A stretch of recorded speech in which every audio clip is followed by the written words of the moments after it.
Welcome to Future of Reality Day 2.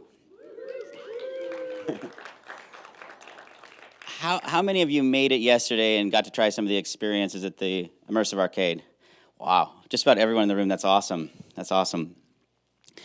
You know, this event for us is definitely a first of its kind for UNCSA, but in many ways it's a first of its kind for North Carolina. And some of our speakers, it's actually their first time to North Carolina. So we're really, really thrilled that you're joining us for this event, and we hope to have many more just like it in future years. A lot of people came up to me yesterday and asked, I don't know if I can attend the whole session. Which speeches would you recommend that I not miss? And I didn't have an answer for anyone, because we've really, really tried to bring together a really amazing group of people throughout from start to finish. I think you're going to see that. We've also got the legendary Kent Bai here, who is, give it up for Kent. He's really the voice of the immersive community, and we're thrilled to have you on board. I'm Ryan Schmaltz, the director of the Media and Emerging Technology Lab. And what we do, aside from host this event, is we use technology for the purposes of content creation and storytelling. And we really have three main ways that we do this. The first way is what we think of as industry innovation, and creating this bridge between academia and industry to work together and do innovative projects. And some of those projects are just kicking off now, and we're looking forward to sharing some more information about those soon.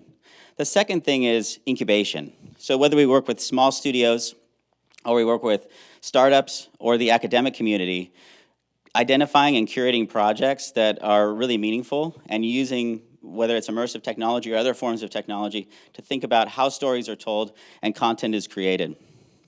The last thing is thought leadership, and thought leadership is a prime example of this event, the Future of Reality.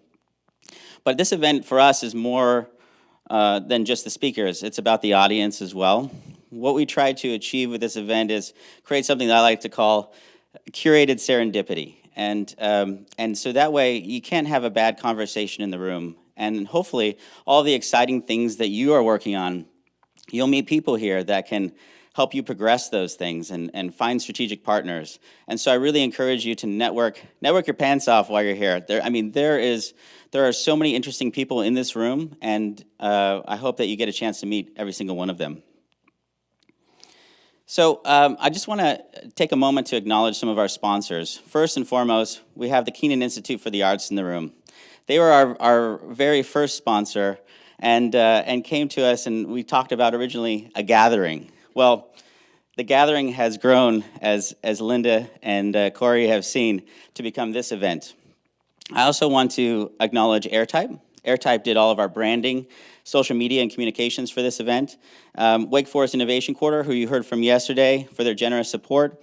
Also, Wheelhouse Media, a wonderful agency out of the Charlotte area, doing a lot of exciting things, working in immersive, and also our videographers for today.